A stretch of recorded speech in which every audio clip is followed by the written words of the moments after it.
Good morning, or depending when you're watching this, good afternoon, good evening, or good night. My name's Ross, and as always told, I had a voice for radio. So today, we are taking another look at an older card which might be coming back into relevance. It's Bisharp from Steam Siege, and maybe it's the answer to Gardevoir we've been looking for. At least that's what a few people on the internet have been telling me, and as with all of these rumours going around, I think it might be fun to make a video looking at whether or not that's actually true.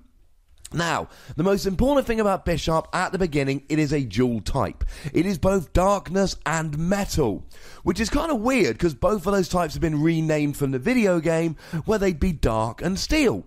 Just a fun little nugget to chuck in there.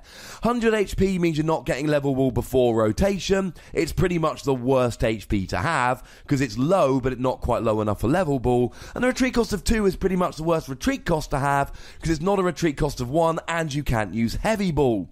But nobody really cares about that. The weakness to fighting is a bit of a pain because of stuff like Marshadow, but then again, you know, you got 100 HP. And the resistance to Psychic is quite good because of Gardevoir, but then again, doesn't really matter because you got 100 HP. The second attack is kind of rubbish and we're not going to be worrying about it. It's the first attack that we're looking at. Retaliate. 90 damage if any of your Pokemon were KO'd by damage from an attack last turn. So if you got something KO'd by, say, Decidueye's Feather Arrow or by poison, it wouldn't count. So it's more restrictive than Teammates, for instance. But if you had a choice band, you're now doing 120 for 1 energy. Good enough to KO Shaman, but it's always been good enough to KO Shaman, and it's not seen any play for that. Why are we looking at it again? Because of Gardevoir. Run the math through with me, ladies and gentlemen. 90 damage, plus 30 for the choice band is 120, times 2 for Gardevoir's metal weakness is 240. Oh no, wait a minute.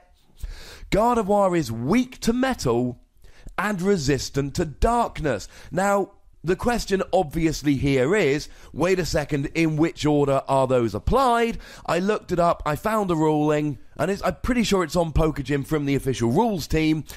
It is weakness first, then resistance. So it would go up to 240, but then resistance would kick in and bring it down to 220. I have looked it up and that's what I found. If anyone knows for an absolute certain fact that that's wrong, post your proof in the comments, but I really think it is the way it goes. So essentially we're now 10 damage short of KOing Gardevoir. The good news is that being a metal type and a dark type, you've actually got options, and there are 3 options we've got here. You can use Professor Kukui to do that extra 20 damage. Being a supporter for the turn, I've been playing a lot in the post-Sun and Moon era. And here's the thing. As much as you have the possibility of playing Kukui, and I have seen plenty of games and played plenty of games where I drop a Kukui or my opponent drops a Kukui at the perfect time for the KO, I'm not naive enough to think you can do this every turn, but it is an option. Being a metal type, you've got Dowmise, and Dowmise's ability that allows all metal types to do an extra 10 damage. 1 Dowmise will get the KO. And being a dark type, you've got Reverse Valley, which allows all dark types to do an extra 10 damage, so you could take advantage of either of these with Bisharp. You've got plenty of options. At this point, it's starting to get a little bit awkward because you need the stage 1 Bisharp, and the good news is it's only a stage 1, not a stage 2. And the good news is it's a colourless energy, so it can be popped into any deck. But now we're talking about having to have the stage 1 plus a choice band plus either a Dowmise, a Reverse Valley, or a Kukui. Having said that, and it is awkward, if you really need an answer to Gardevoir, this will do it. With a choice band and one of those other 3 things, you will get a 1-hit KO on Gardevoir. You will be taking 2 prizes. You will be taking a powerful stage 2 off the field. Now, if you're playing something like a dark deck, and you can be affording to play Reverse Valley anyway, and you're playing choice band anyway, I really like this. I really like this. The problem is, if you're playing Metal, you've probably already got an answer to Gardevoir, because Metagross and Scizor, etc. will run through Gardevoir. So this is only really useful for Dark decks, or other decks that are playing Reverse Valley or Kukui, or have got space to do so down eyes as well. So my advice on Bisharp as a Gardevoir counter is really simple. In Dark decks, if you can find room, I love it, as long as you're already playing Reverse Valley.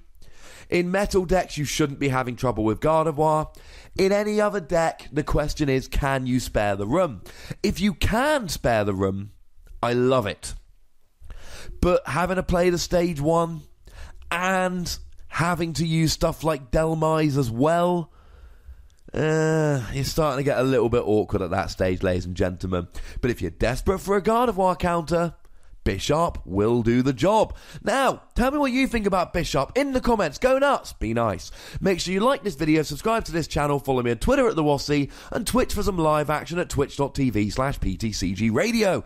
If you want to support the channel, get some bonus pods, etc., check it out at patreon.com/PTCGRadio. But by far the most important thing, as always, look after yourselves until next time. Thank you very much for watching. My name is Ross, and you've been watching PTCG Radio.